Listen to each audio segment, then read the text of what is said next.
Staying connected, the place for your spiritual rejuvenation.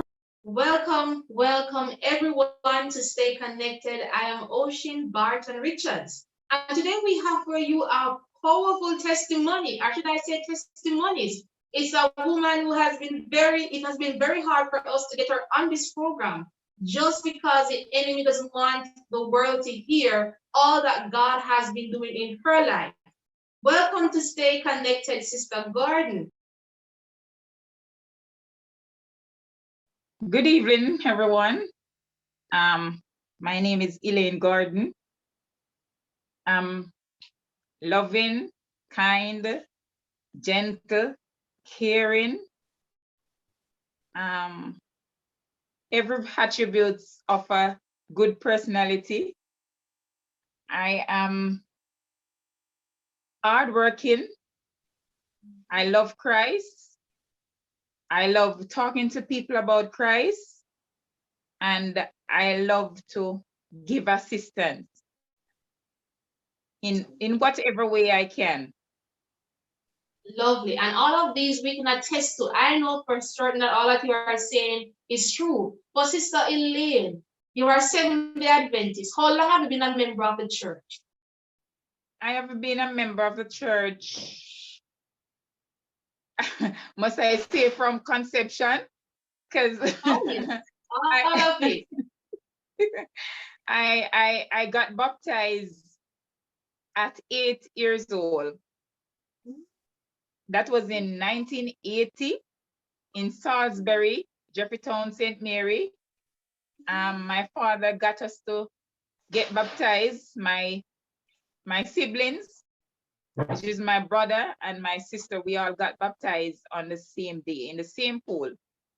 Wow. So you have been a member for many, many years, man.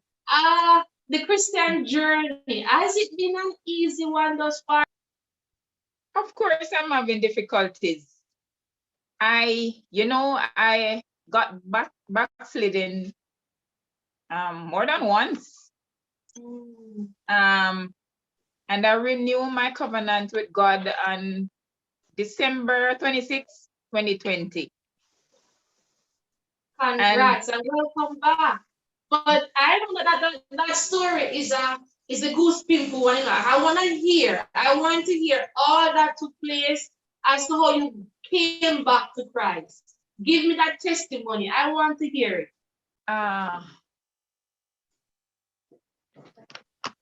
It all started when I started attending the Lucky Hill Seventh-day Adventist Church 14 years ago. So my daughter was 1 at the time, and before she turned 1, I would always attend. And my sister now, she was always the person who is always pushing me. Are you coming to church this Sabbath? Sometimes I say no, and she say, why you not coming to church? So she would always call me like on a Sabbath morning, and I said, well, I'm not a Christian. I don't have to go every Sabbath. But there I continued, and for a period of time, sometimes I skip the weeks or the Sabbath. But anyway, there are times when those young people would perform in church, they would sing. And tears would come to my eyes, but I would wipe those tears away. I would lean my head as if I'm not crying. I don't know if anybody had seen me, but I would just, ensure that no one would see me crying. I would congratulate them sometimes and tell them, oh, that singing or that song was good.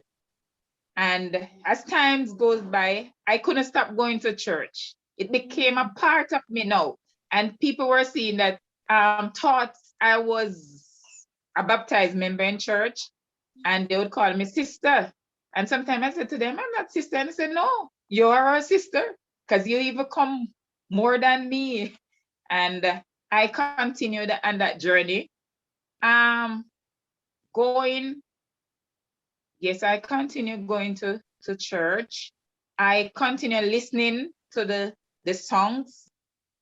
I continue praying. But there are times now, I found out that when these songs are playing, I would cry. Tears would come flowing down. Sometimes I turn up the radio and a song would reach me and I would cry out aloud. But I don't know if my family members um, have noticed or heard anything.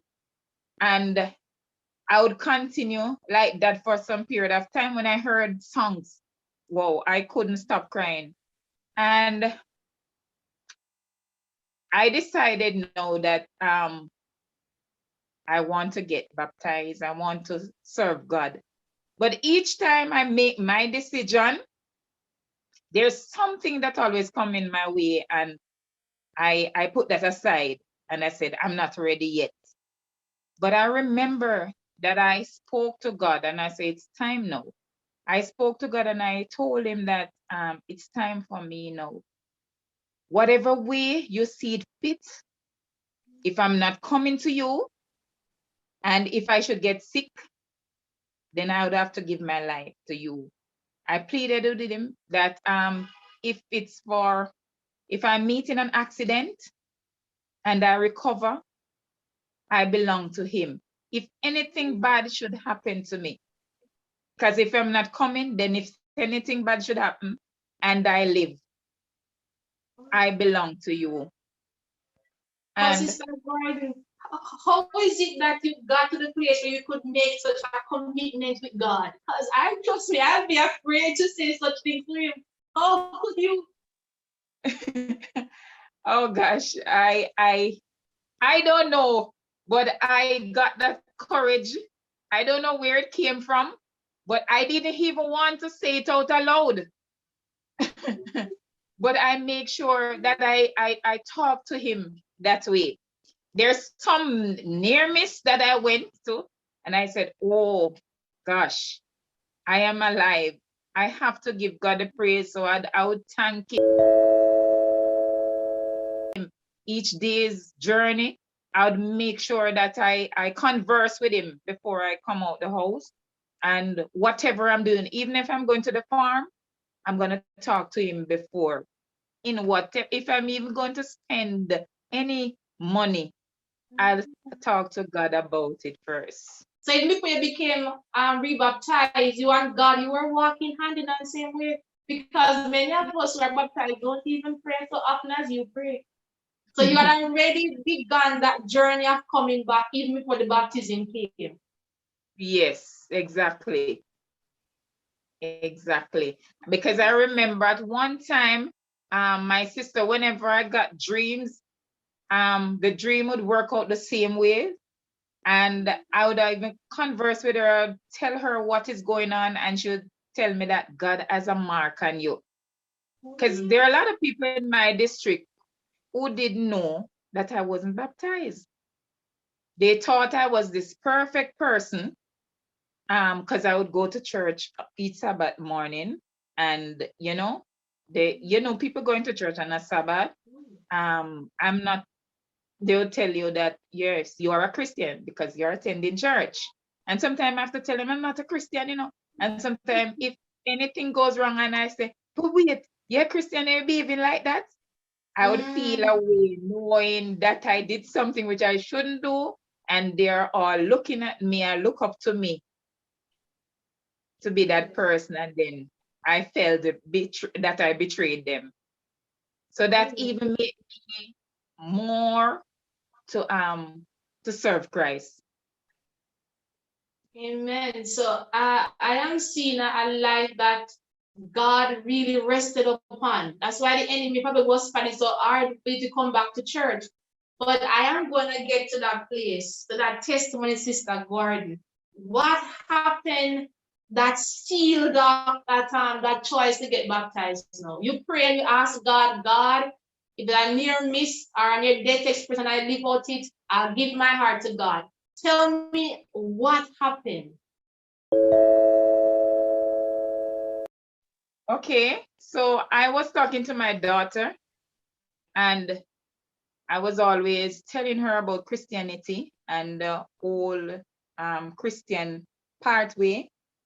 And I said, I'm not leaving you, no. We're going to do a double. We're going to get baptized. Because I always wanted a daughter.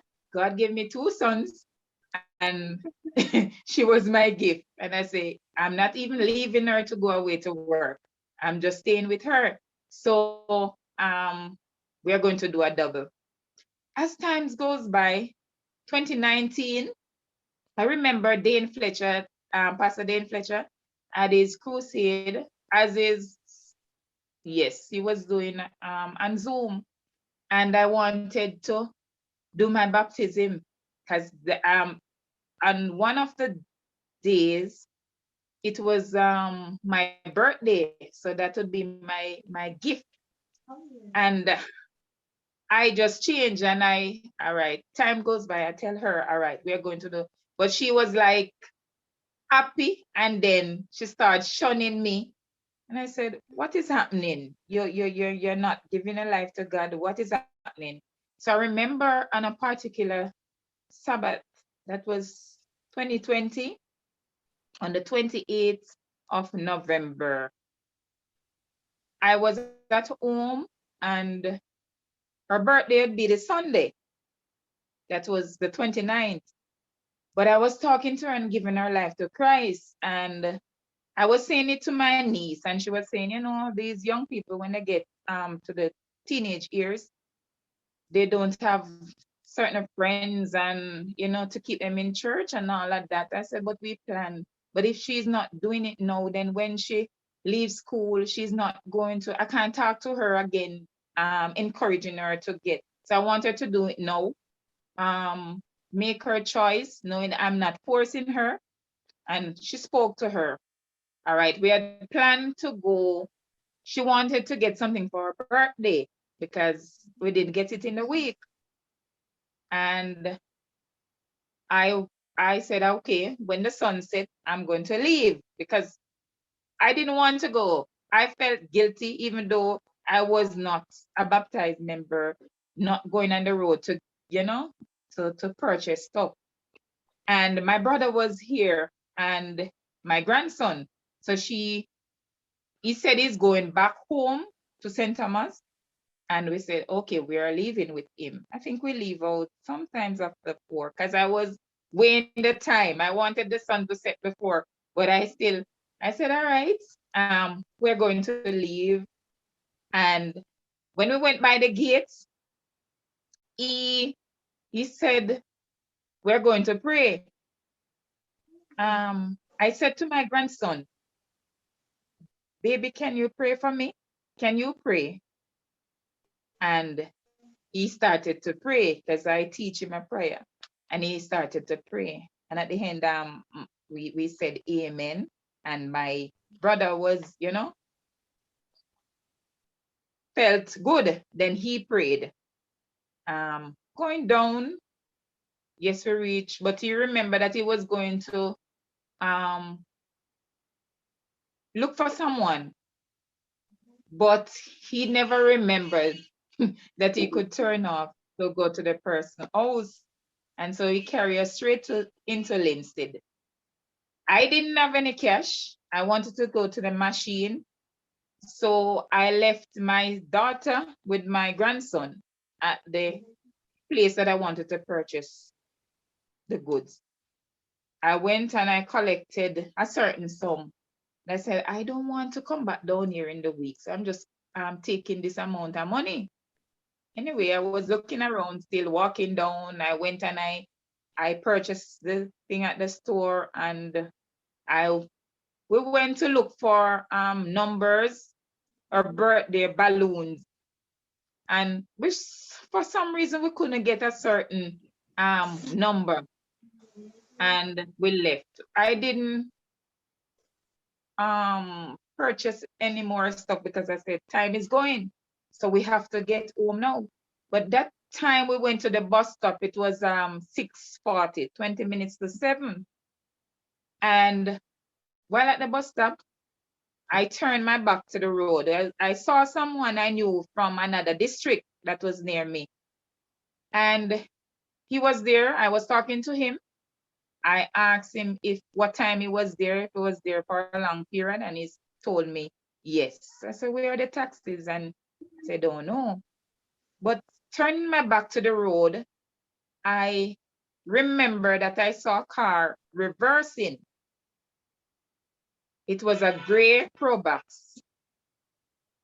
It was a silver Probox with a white license plate. I didn't catch all the numbers because when cars are coming, I don't know. But there's a thing with me. I always look at license plate and I can retain it, the numbers. This particular time I was unaware of the taxi coming, just slightly looking. And then I remember that I only saw some numbers. I did not even retain them. But I went inside.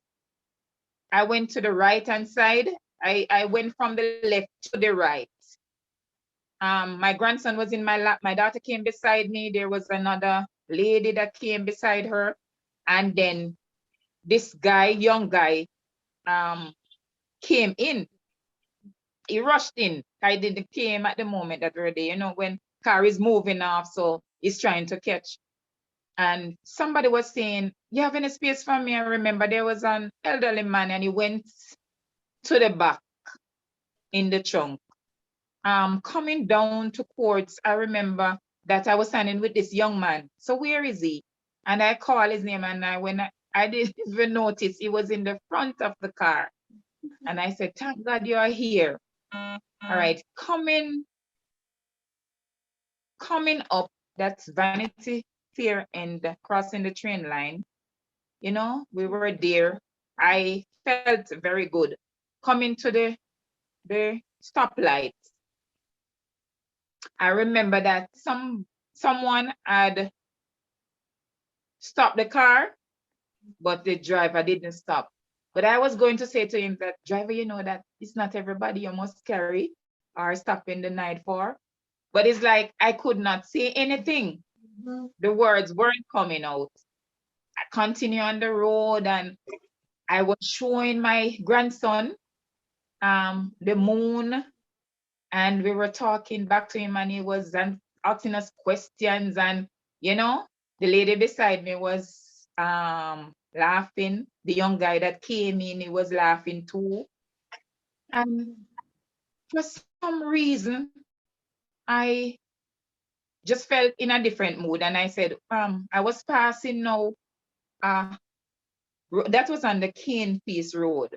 So when I went on, I saw this road, and I said, what if somebody, that came to my mind, what if somebody took us away one night or someday in a car and turned down that road? I don't even know the road. I noticed that there's sometimes that I saw people standing there. People are living over there.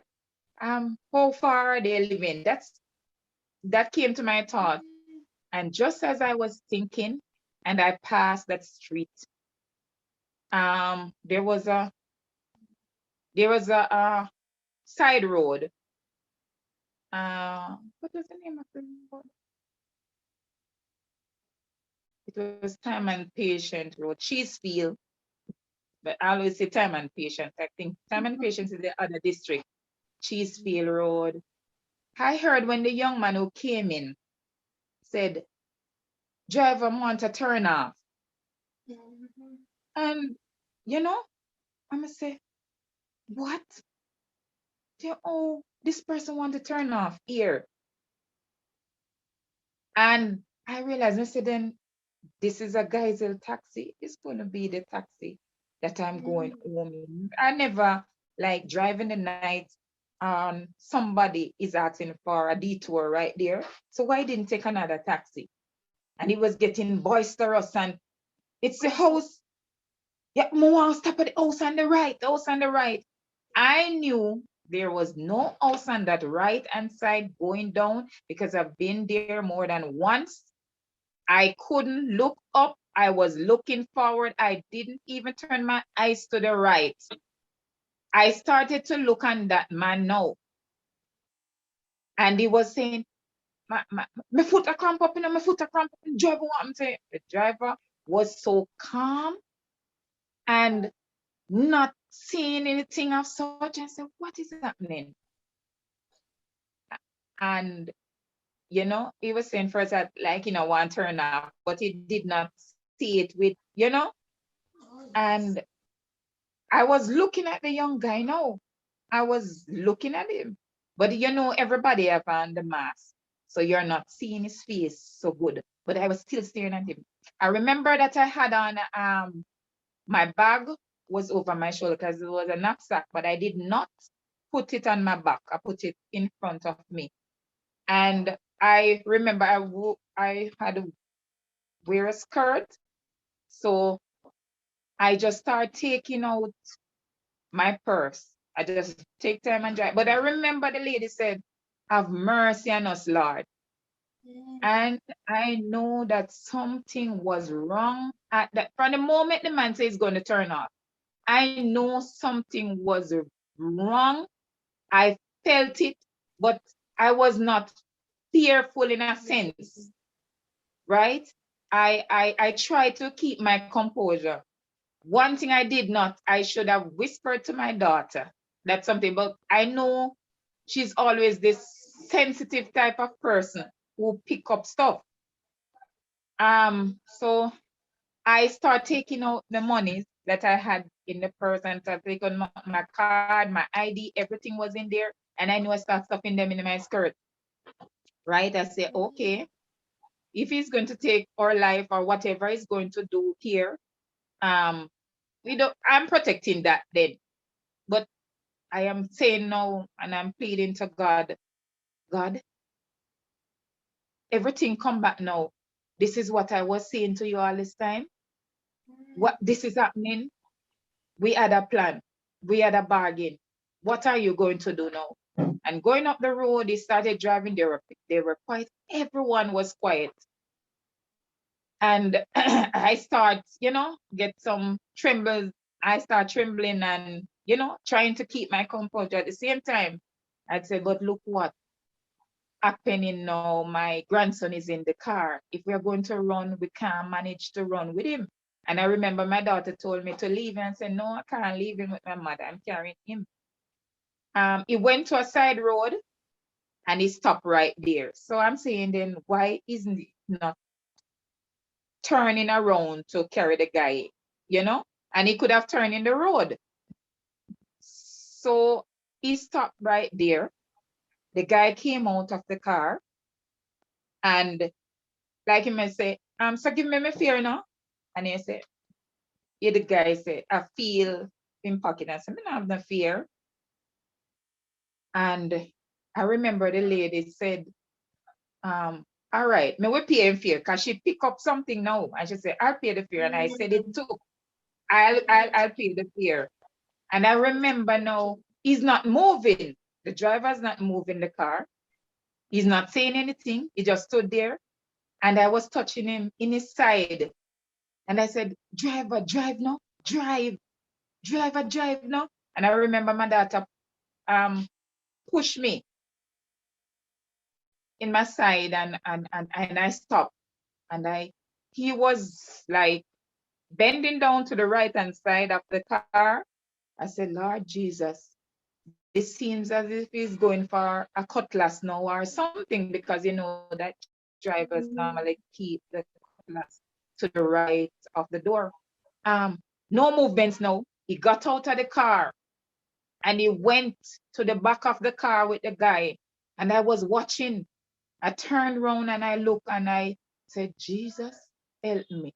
If you help me out of this, I am going forward with you. Just save me, just save us. I can't die. I can't die right here. You can't make me dead. No, Jesus, you can't do this. And, he went around. And I remember that the guy came to the left-hand side of the car and he said, give me everything I want to have. And I remember that is the loudest voice I have heard in years. It echoed like an empty room. And I said, this is really happening. So I was looking for a gun, and I said, no, I'm surprised now. And he pulled the front door, the left hand front door, and he took out the guy that was in the front. I don't know what happened. He took away the bag. But this time it was as if I was on the scene, but I was on a different car or something. I was not present. It was a subconscious state that I was in. And I remember that the lady, I don't know if he's the person who pulled out the lady or he held on to her and said, give me your whatever. And the lady said, I don't have anything, I remember. And she gone. It's only the man that was in the trunk, my grandson, my daughter, and I was still in the car. I remember he grabbed onto my daughter and said, girl, give me everything what you got. And she said, me not have nothing, me not have anything. And he said, oh, you mean me will kill you, and girl, me kill you? And she said to him, me a little girl, me not have anything. All right. And she gave up the bag. It's like I heard everything, but I can't focus. I can't look to my left. I was just steadfast and I wanted to pull the car door, but I was trying to pull it and I realized all this time my grandson was very quiet. And things like these would normally make noise or say something, and he did not say anything. And then when he got what he wanted from her, he went around the car. So I said, okay, I'm coming out now. And my daughter went to the right-hand side of the car, to the driver's side, and say, she was saying to knocking the door, like, carry us out back to the road, because she didn't even realize what was going on and didn't even know that the two of them were working together. And when the car drove off, then I saw the guy running, but he didn't drove off too fast. He ran and he jumped in the car. And I said, okay, they're working together. And there was a man that was left in the trunk. I was even telling them that the lady is still in the car because I was so confused now. I didn't even remember that the lady came out before us. And we were there, and I remember I turned back for the bag that had the things that we have purchased, and I took it up and I was running down the street, and I remember somebody called out and say, oh, no, don't go down there, come. That was the guy that was in the front. He had made his escape before us, and he was hiding somewhere in the cane piece. And he called us, and we turned back and we went to the orange field, and we stood there. We were going at a distance, but we didn't know the place that much because I didn't want to be seen on the road at that time. I didn't want to be seen by any more cars on the road because I don't know what would happen after that. And so I decided that I'd call 113, call the police. I reported it, and they were sending the team to come and get us. And I knew that I was giving them the direction. But I called my eldest son and told him about it. I directed him to the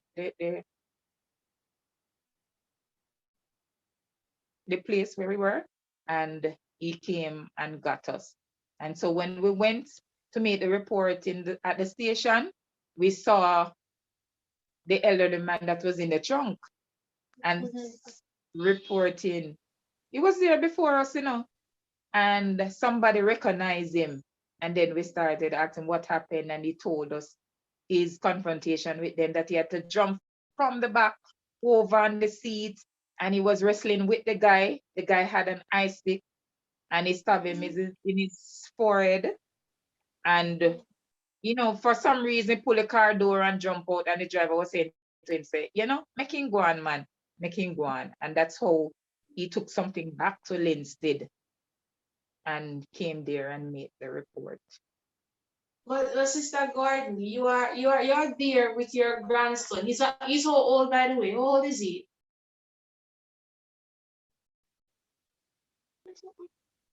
He's 4 years old. So you At are the there time, at the time he was 3. Sorry, at the time he was 3. 3 years old, and you're there with a little girl, a 3-year-old in a dark place, middle of nowhere. What was going through your mind? Describe how you felt. Oh gosh. That I don't know how to begin. But when I went and we finally find a safe place, like on the tree, I said, all right, we're going to stay right there. My grandson didn't even have on his slippers because one of them came off during the course of the time before we made that detour. We're searching for it, but we said when we reach at our destination, then we'll pick it up. But running with the one slippers on, he had finally lost that slippers, and so we were there with no slippers on his feet, and he was calm. And I remember he said to me that he wanted something to drink, but I had a juice and a biscuit.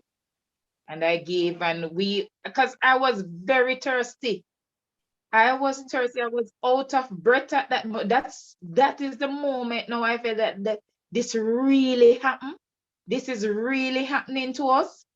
And God is like, I don't know, because I pleaded with you why this is happening. And I was there. I didn't have any credit on my phone. I didn't even remember how to take the free loan, how to get the loan. And finally I remembered, and I took the loan. And that is how I called my son, because they took away one of the phone. The phone was in my daughter's bag.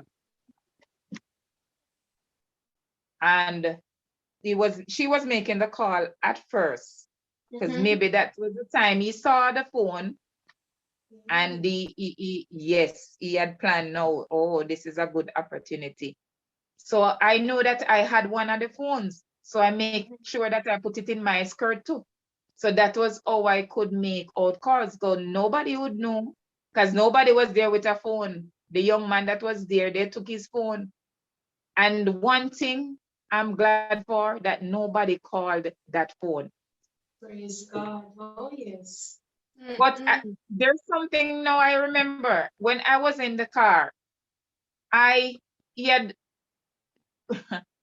he did not I did not hand over a bag to him. He did not touch me. He did not stretch out his hand to me for me to give him my bag. So if I've had any amount of money, that would still be in the bag. He didn't touch me, did not. And I am saying now, God did not allow him, and God would not allow him to touch me. Praise God, indeed. Because if he was there handling everybody else and you were left, that must have been divine intervention right there. So Yes, God was covering you in that moment. yes. So what about your daughter? How was she? I can only imagine, because if I was in her place, I would have probably died even before they came to me and talk. How was she handling this now? She said that she was never afraid. She was tearing down the person, and he was pushing his hand in his pocket and drawing out something, pretending that he had a knife or he had a gun or something, and making gesticulation with the hand as if he's going to hurt you if you don't give me what you have, and all of that. She could make out the person. She knew the complexion. She saw even the tattoo, which I didn't even see. Yes. And it was like I went through a period of time. It took a time for me to get over. When these things happen, these are like traumas, and it's going to linger with you. And I was even saying, oh gosh, what if that young man had took my daughter and wanted to rape her? And what could go wrong. Something more than that could happen. There are a lot of things that could happen, but God was our shield. At that point, when everything was over, and I remember, yes, my daughter cried out in her sleep, and she came in the room and said, "Mommy, me can't sleep." Because yes, she was going through her trauma during the course of the time. And I too was going in it also. And, I have to be praying until I overcame everything. So she's doing much better now than as it pertains to dealing with that. Or did she seek counseling? Did you give her any counseling whatsoever? Not really. Not really. But my grandson, whenever we pass that road, he would always remember. Because he came in the night and he told my mother that gunman, they hold up mommy. That's what he said. And you didn't even know that he told my mother that, because he was acting all calm and everything. So he understood exactly what took place at 3 years old. Wow. Remembered everything, every details, what went on that night. And I remember that I said to him that gunman hold us up, And he said to you, gunman, hold up, hold me up. What a little boy. Look And at that. He said, they took away the bag, that is his auntie. Then take away the bag. And we say, no, but Adi give the bag to the gunman, and he said, no, I them take it away from her. And she Mercy, mercy. So he knew what was happening to him, but the Lord kept him quiet and kept him calm. Exactly. Wow. So after this, no, Sister Gordon, what happened? You had said, Lord, if you spare my life in any one of these circumstances, I'll give my heart to you. Now, if you have been at death door, because many persons have survived cheese field experiences. We know how many persons would have died. So you have survived in a miraculous way. Your child, your grandson. What no? I said, okay, this is the time now, Lord. Even I'm gonna take little time. I'm not going to go right in now, because I'm in my trauma stage, but I'm going to overcome. But I know that you're going to help me. And I was even saying, when I look back, I said, Lord, you're not easy, so you set us up. You set us up. Yes. And you I've already heard about people making some covenant with God. And in the end, it worked out. And I was saying, there are times when we say, be careful what we ask God for. And this was the time I was saying, oh, yes, but it is good. I must say that it is good, even though I pleaded with him and I asked him for whatever would be the outcome. I decide that I would give you everything in total. And that was when I made my decision. No one now could stop me. No, not anything. I was going forward, and I was trying to make the date.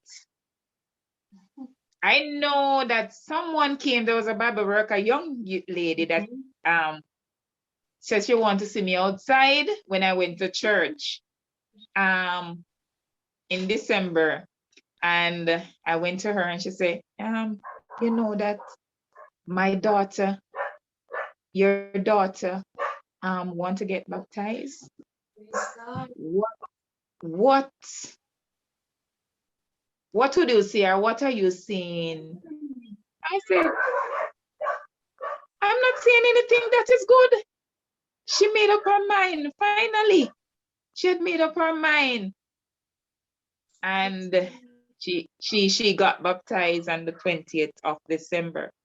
I was asking her, I don't know, for some reason, like I was not ready at that time, but I knew that I didn't want to that to cross over in New Year. I wanted to do it in December, and we wanted to do a double, but that didn't work out.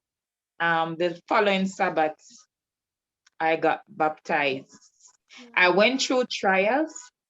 Even when I was coming in that car, the car broke down. Everything happened for me not to get baptized on that Sabbath. That Sabbath was a gloomy Sabbath for me, and I knew that I prayed. My brother was trying to fix whatever, and I said, Lord, please.